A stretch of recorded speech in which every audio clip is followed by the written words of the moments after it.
Let me begin this morning by saying that I love the church. I'm a church baby.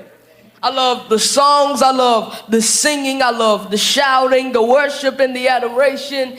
It could be CCM, contemporary, traditional. I love it all. But here's the reality. The church that I know is not the church that my parents knew growing up. Now watch this. I see a different church that's emerging. We don't have any reverence for things that draw you near to worship.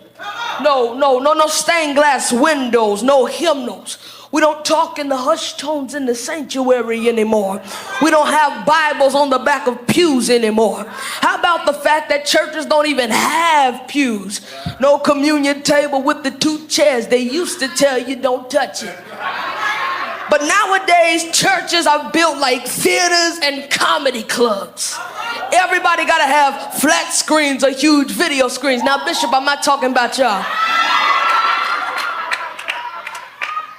Music dominating our service. And preparing for church used to be a whole vibe in my family.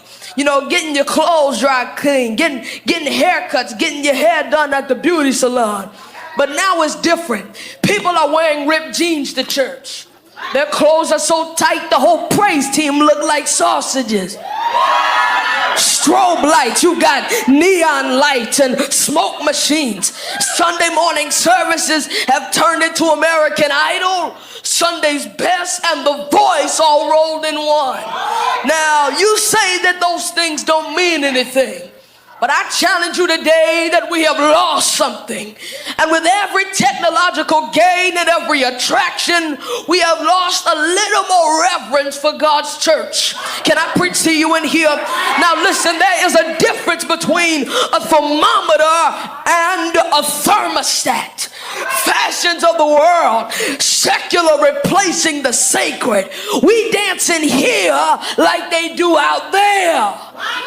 Something's wrong with us when we let an artist who talks about stuffing scriptures in her private places be the featured psalmist or soundtrack artist in our church or family gatherings. The book of Malachi calls it polluted bread on the altar. Now, you can eat it, but it's poison. And the Bible says that there's a way that seemeth right unto a man, but the end of that way leads to destruction.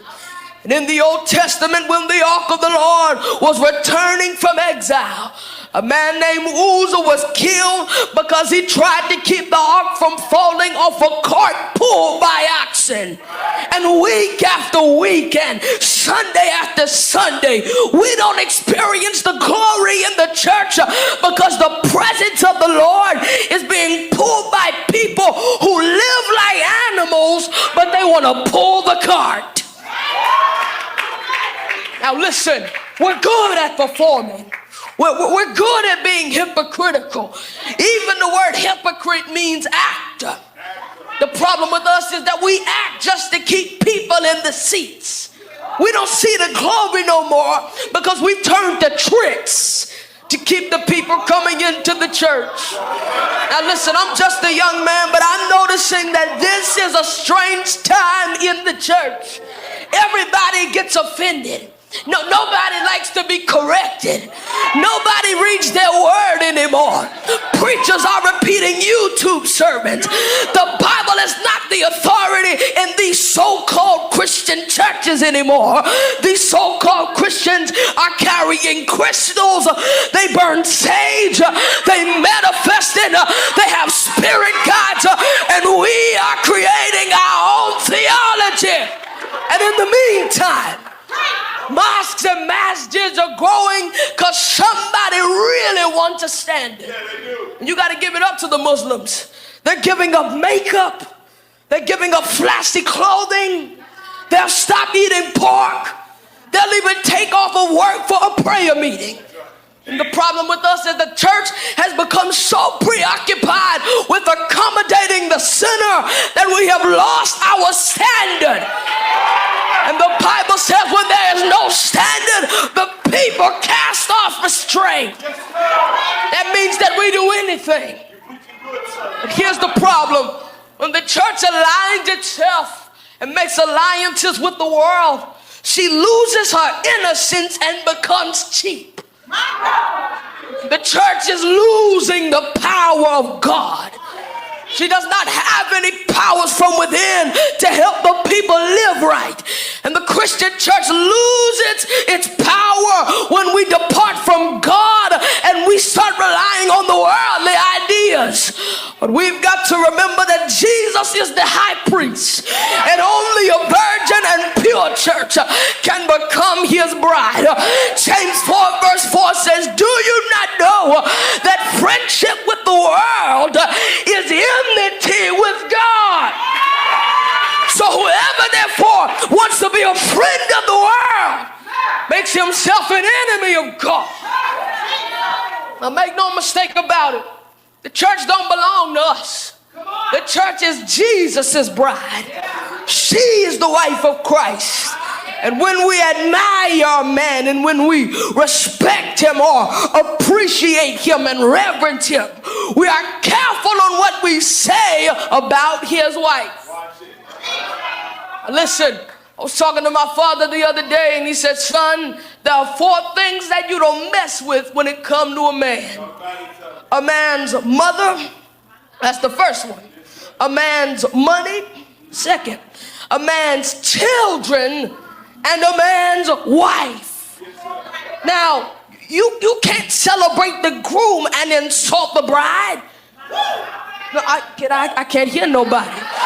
You can't celebrate the groom and insult the bride. You've got to be careful on how you put your mouth on the church.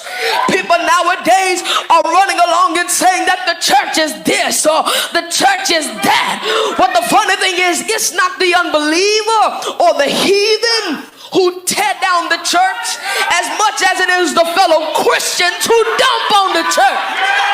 I can't hear you in here. We drag the church, always talking about what the church ain't doing or what the church don't do right or what the church gets wrong or the problem with the church is, and then we act like we know what's best for the church.